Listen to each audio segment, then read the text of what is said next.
welcome back to my channel Legal Knowledge. இன்னைக்கு இந்த வீடியோல family law subjectல இருந்து adoption under Hindu law இத பத்தி தான் இன்னைக்கு இந்த வீடியோல பார்க்க போறோம். வீடியோக்குள்ள போறதுக்கு முன்னாடி என் சேனல் நீங்க subscribe பண்ணனா மறக்காம subscribe பண்ணுங்க and அந்த bell icon-ஐயும் ஆட் பண்ணிக்கோங்க. அப்பதான் நான் போடுற வீடியோ உங்களுக்கு notification வரும். நீங்க எல்லா வீடியோவும் மிஸ் பண்ணாம பார்க்க முடியும். இப்போ நம்ம வீடியோக்குள்ள போலாம். Hindu law-வை பொறுத்தவரை வாரிசு அப்படின்றது மூணு விதமா சொல்றாங்க. முதல் வந்து legitimate child, அதாவது முறையா திருமணமாகி பிறக்கிற ஒரு குழந்தைய லெஜிட்டிமேட் சைல்ட் அப்படின்னு சொல்லுவாங்க. அண்ட் ரெண்டாவது வந்து இல்லெஜிட்டிமேட் சைல்ட், அதாவது முறைகேடா பிறக்கிற திருமணமாகாம முறைகேடா பிறக்கிற ஒரு குழந்தைய இல்லெஜிட்டிமேட் சைல்ட் அப்படின்னு சொல்லுவாங்க. இதுல மூணாவதா அடாப்ஷன் அப்படின்னு வருது. அடாப்ஷன் அப்படின்னா தத்தெடுக்கிறது. இந்த அடாப்ஷனை எந்த ஒரு ஆக்ட்லயுமே இதனால் வரை டெஃபைன் பண்ணவே இல்லை. ஸோ இந்த அடாப்ஷன்ற வேர்டுக்கு மீனிங்கை மனு என்ன சொல்லுது அப்படின்றத பார்க்கலாம். Taking someone else's son and raising him as one's own அப்படின்னு மனு வந்து இதை டிஃபைன், இந்த அடாப்ஷன் அப்படின்ற வேர்டை டிஃபைன் பண்ணியிருக்கு. அதாவது என்ன சொல்றாங்கன்னா, இன்னொருத்தவங்களோட குழந்தைய எடுத்து அதை தன்னோட குழந்தையா வளர்க்குறது தான் அடாப்ஷன் அப்படின்னு சொல்றாங்க. இது இந்த டெஃபினிஷன்ல பார்த்தீங்கன்னா சன் அப்படின்னு வேர்ட் மென்ஷன் பண்ணியிருக்காங்க. அதாவது இந்த சன் அப்படின்றது வந்து ஒன்லி மேல் ஜெண்டரை மட்டும் தான் ரெப்ரசென்ட் பண்ணுது. இது ஃபீமேல் ஜெண்டரை பற்றி அடாப்ஷனாக பேசவே இல்லை. ஸோ அதனால இந்த Hindu adoption and maintenance act 1956 என்ஆக்ட் ஆனதுக்கப்புறம் அது வந்ததுக்கப்புறம் இந்த சன் அப்படின்ற வார்த்தையை எடுத்துட்டு சைல்ட் அப்படின்னு ரிப்ளேஸ் பண்ணிட்டாங்க. இப்போ இந்த சைல்டு அப்படின்றது வந்து போத் மேல் ஜெண்டரையுமே ரெப்ரசென்ட் பண்ணும், ஃபீமேல் ஜெண்டரையுமே ரெப்ரசென்ட் பண்ணும். இப்போ இந்த டெஃபினிஷனுக்கு ஒரு வைடர் மீனிங் வந்து கிடைச்சிது. ஒன்ஸ் வந்து ஒரு குழந்தை அடாப்ஷன் ஆகிட்டா அந்த குழந்தை அந்த நியூ ஃபேமிலியில பிறந்ததாக தான் கன்சிடர் பண்ணப்படும். ஸோ அந்த ஃபேமிலிக்கான என்ன ரைட்ஸ், டியூட்டிஸ், அவங்களோட ஸ்டேட்டஸ் எல்லாமே அந்த குழந்தைக்குமே அந்த அடாப்ஷன் ப்ராசஸ் நடந்ததுக்கு அப்புறம் அந்த குழந்தைக்குமே வர செய்யும். ஸோ எந்த ஒரு அடாப்ஷன் நடந்தாலுமே அது இந்த Hindu adoption and maintenance act 1956 அதில் இருக்க ப்ரொசீஜரை ஃபாலோ பண்ணி நடந்தாதான் அது ஒரு வேலிட் அடாப்ஷனாக இருக்கும். நெக்ஸ்ட் வந்து who can adapt a child, அதாவது யாரெல்லாம் அடாப்ட் பண்ணலாம் அப்படின்றத பார்க்கலாம். இப்போ ஒரு பர்சன் அடாப்ட் பண்ணணும் அப்படின்னா அதுக்கு அந்த பர்சன் ஃபர்ஸ்ட் வந்து ஹிந்துவாக இருக்கணும். அண்ட் ரெண்டாவது வந்து அந்த பர்சனுக்கு நான் இப்போ கீழே சொல்ல போகிற அந்த கெப்பாசிட்டிஸ் அவங்களுக்கு இருக்கணும். ஃபர்ஸ்ட் வந்து கெப்பாசிட்டி ஆஃப் அ மேல் Hindu to take in adoption, அதாவது ஒரு மேல் மெம்பருக்கு என்ன கெப்பாசிட்டிலாம் இருக்கணும் அப்படின்றத இந்த செக்ஷன் 7ல் டிஃபைன் பண்ணியிருக்காங்க. ஃபர்ஸ்ட் விஷயம் வந்து ஃபர்ஸ்ட் கெப்பாசிட்டி என்னன்னா அந்த மேல் மெம்பர் வந்து சவுண்ட் மைண்டடாக இருக்கணும், அதாவது சுயநனவோடு இருக்கணும். அண்ட் ரெண்டாவது வந்து மைனராக இருக்கக்கூடாது. அண்ட் மூணாவது வந்து அந்த மேல் மெம்பருக்கு அடாப்ஷன் ப்ராசஸ் நடக்கும்போது ஒய்ஃப் இருந்தாங்கன்னா அந்த ஒய்ஃபோட கன்சென்ட் வாங்கி இருக்கணும்.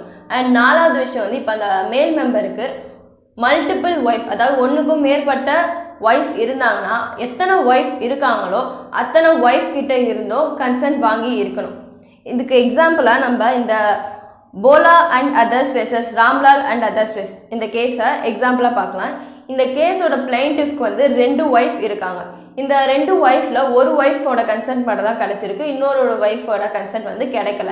அவர் வந்து அடாப்ஷன் ப்ராசஸ் பண்ணுறது இங்கே ஒரு கொஷின் மார்க்காக இருக்குது. ஸோ இந்த கேஸில் இந்த பிளைண்டிஃப் கோர்ட்டில் என்ன ஸ்டேட்மெண்ட் கொடுத்துருக்காருன்னா, அந்த 2வது ஒய்ஃப் வந்து ஓடி போயிட்டாங்க, அவங்க வந்து consider to be good as dead அப்படின்னு சொல்லி ஸ்டேட்மெண்ட் கொடுத்துருக்காரு.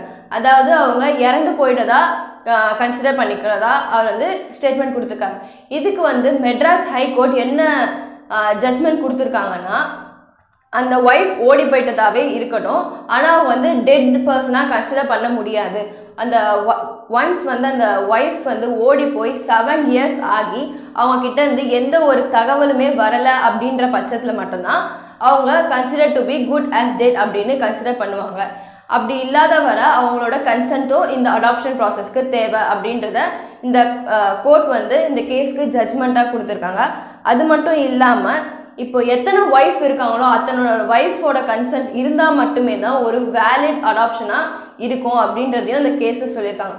சப்போஸ் எப்போல்லாம் இந்த ஒய்ஃபோட கன்சென்ட் வேணாம் அப்படின்றனா அந்த ஒய்ஃப் வந்து வேறு ரிலீஜனுக்கு கன்வெர்ட் ஆகி இருந்தாங்கன்னா அவங்களோட கன்சென்ட் தேவையில்லை, டைவர்ஸ் ஆகியிருந்தால் தேவையில்லை. அவங்க வந்து நார்மல் லைஃப்பை விட்டுட்டு துறவியாக ஆகியிருந்தாங்கன்னா, அதாவது renounced to the world அப்படின்னு சொல்லுவாங்க, அது அப்படி ஆகியிருந்தால் அவங்களோட கன்சென்ட் இல்லாமல் இந்த அடாப்ஷனை கண்டினியூ பண்ணிக்கலாம். அப்படி இல்லாத வரைக்கும் எல்லா ஒய்ஃப் கிட்ட இருந்தும் கன்சென்ட் வாங்கி தான் ஒரு அடாப்ஷனை கண்டினியூ பண்ண முடியும். அண்ட் ரெண்டாவது வந்து capacity of a female Hindu to take in adoption. இதுவும் இது வந்து செக்ஷன் 8ல் டிஃபைன் பண்ணியிருக்காங்க. இதுவும் மேல் மெம்பருக்கு சொன்ன மாதிரியே தான். அந்த ஃபீமேல் பர்சன் வந்து சுயநனவோடு இருக்கும், சவுண்ட் மைண்டடாக இருக்கணும். அண்ட் ரெண்டாவது வந்து மைனராக இருக்கக்கூடாது. அவங்க மேரிடாக இருந்தாங்க அப்படின்னா அவங்க ஹஸ்பண்டோட கன்சென்ட் வேணும். அண்டு நாலாவது வந்து சப்போஸ் அவங்க இருந்தாங்க, மேரிடாக இருந்து என்னென்ன இதுவெல்லாம் இருந்தால் அவங்க ஹஸ்பண்ட் கன்சென்ட் வேணாம் அப்படின்னா மேரேஜ் வந்து டைவர்ஸ் ஆகியிருக்கணும், ஹஸ்பண்ட் வந்து இறந்து போகியிருக்கணும். அண்ட் அப்படி இல்லைன்னா ரெனவுன்ஸ்டு துறவியாக ஆகியிருக்கணும். அண்ட் நாலாவது வந்து வேற ரிலீஜனுக்கு வந்து கன்வெர்ட்டடாக இருந்தால் அவங்களோட கன்சென்ட் தேவையில்லை. அப்படி இல்லை அப்படின்னா அந்த ஹஸ்பண்ட் வந்து அன்சவுண்டட் மைண்ட் அப்படின்னு சொல்லி அந்த பர்சன் வாழ்ற ஜூரிஸ்டிக்ஷனில் இருக்க கோர்ட் வந்து டிக்ளேர் பண்ணியிருக்கணும். இப்படி இருந்தால் மட்டுமே தான் அந்த மேரிட் உமன் வந்து அவங்களோட ஹஸ்பண்டோட கன்சென்ட் இல்லாமல் இந்த ஒரு அடாப்ஷனை கேரி பவர் பண்ண முடியும். அண்ட் அடுத்து வந்து person capable of giving in adoption. யாரால அடாப்ஷன் கொடுக்க முடியும் அப்படின்றத பார்க்கலாம். இது வந்து செக்ஷன் 9ல் டிஃபைன் பண்ணியிருக்காங்க. இந்த செக்ஷனை பொறுத்தவரை யாரெல்லாம் அடாப்ஷன் மெயினாக கொடுக்கலாம் அப்படின்னா ஃபாதர், மதர் அண்ட் மூணாவது கார்டியன். இவங்க 3 பேரால் அடாப்ஷனை ரன் பண்ண முடியும். ஃபாதருக்கு அடாப்ஷன் கொடுக்க என்னென்ன கெப்பாசிட்டி எல்லாம் இருக்கணும்னா, முதல் விஷயம் அவர் வந்து பயாலஜிக்கல் ஃபாதர், அவருக்கு சொந்தமாக பிறந்த ஒரு குழந்தையா இருக்கணும். அண்டு ரெண்டாவது வந்து அந்த சைல்டோட மதரோட, அதாவது அந்த தாயோட கன்சென்ட் வந்து இருக்கணும். இப்போ ஃபாதர் பார்த்தா அடுத்து மதர். அந்த மதருக்கு என்னென்ன கெப்பாசிட்டிலாம் இருக்கணும்னா, அந்த ஃபாதர் வந்து இறந்து போயிட்டாரு அப்படின்னா அவங்க வந்து அந்த அடாப்ஷன் ப்ராசஸ் பண்ணலாம். அண்ட் ரெண்டாவது வந்து ஃபாதர் வந்து சவுண்ட் மைண்டடாக இல்லை அப்படின்னா அவங்க அந்த அடாப்ஷனாக பண்ணலாம். அந்த மூணாவது வந்து இந்த ஃபாதர் வந்து துறவியாகிட்டாங்க, ரெனவுன்ஸ்டு த வேர்ல்ட் அப்படி ஆகிட்டாங்க அப்படின்னா அவங்க வந்து அடாப்ஷனாக பண்ணலாம். அண்ட் சப்போஸ் அந்த ஃபாதர் கன்வெர்டட் ஆகிட்டா, வேற ரிலீஜனுக்கு, ஹிந்து ரிலீஜன் வேற ரிலீஜனுக்கு கன்வெர்ட் ஆகிட்டா கூட அந்த மதர் வந்து பயாலஜிக்கல் மதர் வந்து இந்த அடாப்ஷன் ப்ராசஸை ரன் பண்ணலாம். அண்ட் அடுத்து வந்து கார்டியன். இந்த கார்டியன் எப்படி அடாப்ஷனை பண்ணலாம் அப்படின்றது, சப்போஸ் இந்த ஃபாதர் மதர் 2 பேருமே இல்லாமல் 2 பேரும் இறந்துட்டாங்க அப்படின்னா அந்த கார்டியன் வந்து அவங்களோட பொறுப்பில் அடாப்ஷன் பண்ணலாம்.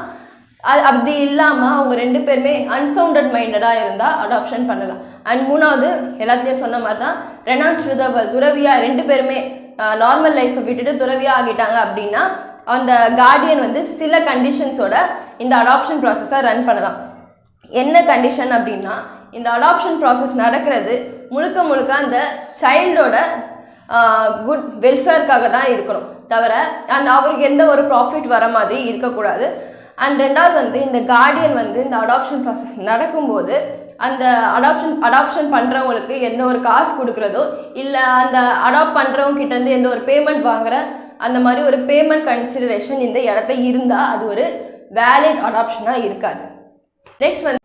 நெக்ஸ்ட் வந்து ஹூ கேன் பி அடாப்டட், அதாவது யாரெல்லாம் அடாப்ட் பண்ணிக்கலாம் அப்படின்னு, எந்த சைல்டை அடாப்ட் பண்ணிக்கலான்றத செக்ஷன் 10ல் டிஃபைன் பண்ணியிருக்காங்க. ஃபர்ஸ்ட் வந்து அந்த சைல்டு வந்து ஹிந்துவாக இருக்கணும்.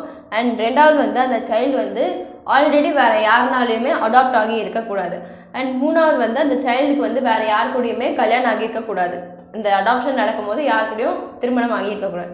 நாலாவது விஷயம் என்னென்னா, அந்த சைல்டுக்கு வந்து 15 இயர்ஸ் கம்ப்ளீட் ஆகிருக்கக்கூடாது. அந்த 15 இயர்ஸ்க்கு கீழே இருக்கிற சைல்டை மட்டும்தான் அடாப்ட் பண்ண முடியும். இப்போ வந்து next adoption of a orphan, அதாவது ஆதரவற்ற குழந்தைய அடாப்ட் பண்ணணும் அப்படின்னா அந்த குழந்தைக்கான கார்டியன் வந்து கோர்ட்டில் இருந்து நெசசரி பெர்மிஷன் வாங்கிட்டு அந்த அடாப்ஷன் ப்ராசஸை கண்டினியூ பண்ணலாம். இந்த conditions for a valid adoption, ஒரு அடாப்ஷன் வேலிடாக இருக்கணும்னா அதுக்கு சில கண்டிஷன்ஸ் இருக்குது. அந்த கண்டிஷன்ஸ் வந்து செக்ஷன் 11ல் டிஃபைன் பண்ணியிருக்காங்க. Section 11 subclause 1 adoption of a son, ஒரு ஆண் குழந்தைய அடாப்ட் பண்ணணும் அப்படின்னா அந்த பர்சனுக்கு வந்து சன், கிராண்ட்சன், கிரேட் கிராண்ட்சன், அதாவது பையன், பேரன், கொள்ளு பையன், அந்த மாதிரி எந்த ஒரு மேல் சைல்டும் அந்த ஃபேமிலியில் இருக்கக்கூடாது. அப்படி இருந்தால் மட்டும்தான் அந்த பர்சன் வந்து அடாப்ட் பண்ண முடியும். இந்த சன் அப்படின்றது வந்து, இந்த வாரிசு அப்படின்றது வந்து முன்னாடி சொன்ன மாதிரி தான் லெஜிட்டிமேட்டாக இருக்கட்டும், இல்லெஜிட்டிமேட்டாக இருக்கட்டும், இல்லை இதுக்கு முன்னாடி ஏதாவது அடாப்ட் பண்ணி இருக்கணும். அது மாதிரி எதுவுமே இல்லாமல் இருந்தால் மட்டும்தான் அவங்க வந்து ஒரு மேல் சைல்டை அடாப்ட் பண்ண முடியும். அண்ட் ரெண்டாவது வந்து adoption of a female child, son male child பார்த்தோம்ல அதே மாதிரி தான் இதுலேயும் அந்த என்ன சொல்கிறாங்கன்னா டாட்டர் இருக்கக்கூடாது, கிராண்ட் டாட்டர் இருக்கக்கூடாது, கிரேட் கிராண்ட் டாட்டரும் இருக்கக்கூடாது. அப்படி இந்த மேல் சன்னில் பார்த்த மாதிரி தான் இதுலேயும் டாட்டர்ஸ் இருக்கக்கூடாது அப்படின்றத இவங்க இந்த செக்ஷன் 11 சப் கிளாஸ் 2ல் டிஃபைன் பண்ணியிருக்காங்க.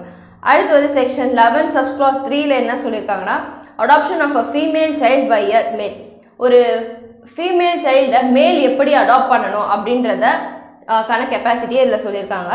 இந்த செக்ஷன் 7ல் நம்ம வந்து ஒரு மேல் மெம்பர் என்ன கெப்பாசிட்டி இருந்தால் அடாப்ட் பண்ணலாம் அப்படின்றத நம்ம பார்த்தோம். சவுண்ட் மைண்டடாக இருக்கணும், மைனராக இருக்கக்கூடாது, ஒய்ஃபோட கன்சென்ட் வேணும் அப்படின்றத செக்ஷன் 7ல் பார்த்தோம். அந்த கண்டிஷன்ஸ் வந்து அந்த கெப்பாசிட்டி வந்து இந்த இதுலேயே இருக்கணும். ஒரு ஃபீமேல் சைல்டு அடாப்ட் பண்ணணும்னா அந்த மேல் மெம்பருக்கு அந்த கெப்பாசிட்டி இருக்கணும். அடுத்து வந்து என்னென்னா, அந்த மேல் மெம்பருக்கு வந்து இந்த பொன் குழந்தைய விட 21 வயசு வந்து அதிகமாக இருக்கணும், ஓல்டர் தென் 21 இயர்ஸ் இருக்கணும். அப்படின்னு இருந்தால் மட்டும்தான் அவங்க அந்த மேல் மெம்பர் வந்து அந்த ஃபீமேல் சைல்டை அடாப்ட் பண்ண முடியும். அடுத்து வந்து அடாப்ஷன் ஆஃப் அ மேல் சைல்டு பை அ ஃபீமேல். இதுவும் அதே மாதிரி தான். ஒரு ஃபீமேல் வந்து ஒரு மேல் சைல்டு அடாப்ட் பண்ணணும் அப்படின்னா அந்த செக்ஷன் 8ல் அந்த ஃபீமேலுக்கான கெப்பாசிட்டிஸை நம்ம பார்த்தோம். அந்த கெப்பாசிட்டிஸ் இருக்கணும். அந்த முன்னாடி அந்த செக்ஷன் சப்கிளாஸ் 3ல் பார்த்த மாதிரி தான் 21 இயர்ஸ் அந்த மேல் சைல்டை விட அந்த ஃபீமேல் பர்சனுக்கு வந்து 21 இயர்ஸ் வந்து அதிகமாக இருக்கணும், ஓல்டர் தென்னாக இருக்கணும், ஓல்டர் தென் 21 இயர்ஸ் அப்படின்னு சொல்கிறாங்க. அடுத்து வந்து அடிஷ்னலாக இன்னும் சில கண்டிஷன்ஸ் சொல்லியிருக்காங்க. செக்ஷன் 11 சப்கிளாஸ் 5ல் என்ன சொல்கிறாங்கன்னா, ஒரே குழந்தைய மல்டிபிள் பர்சனால் அடாப்ட் பண்ண முடியாது. அண்ட் செக்ஷன் சப்கிளாஸ் 6ல் என்ன சொல்லியிருக்காங்கன்னா, இப்போ ஒரு குழந்தை வந்து அடாப்ட் பண்ணுறாங்க அப்படின்னா அந்த குழந்தை வந்து அந்த பயாலஜிக்கல் பேரண்ட்ஸாலையும் இல்லை கார்டியனால் மட்டும்தான் அடாப்ஷன் கொடுக்க முடியும் அப்படின்றத செக்ஷன் 11 சப்கிளாஸ் 6ல் சொல்லியிருக்காங்க. அடுத்து வந்து இப்போ ஒரு குழந்தைய அடாப்ஷன் பண்ணுறாங்கன்னா அப்படின்னா அந்த அடாப்ஷனில் அந்த டிரான்ஸ்ஃபர், அதாவது ஒரு ஃபேமிலியிலேருந்து இன்னொரு ஃபேமிலிக்கு கொடுக்கணும் அப்படின்ற இன்டென்ஷன் கண்டிப்பாக இருக்கணும் அப்படின்றதையும் இந்த செக்ஷனில் சொல்லியிருக்காங்க. அடுத்த கண்டிஷன், அடாப்ட் பண்ண சைல்டு வந்து அந்த பயாலஜிக்கல் பேரண்ட்ஸ் கிட்ட இருந்து எந்த ஒரு ப்ராப்பர்ட்டிஸுமே கிளைம் பண்ண முடியாது, அவங்க சொத்துல அவர் பங்கு கேட்க முடியாது. அடுத்து வந்து ரிலேஷன்ஷிப் ஆஃப் அடாப்டட் சைல்டு.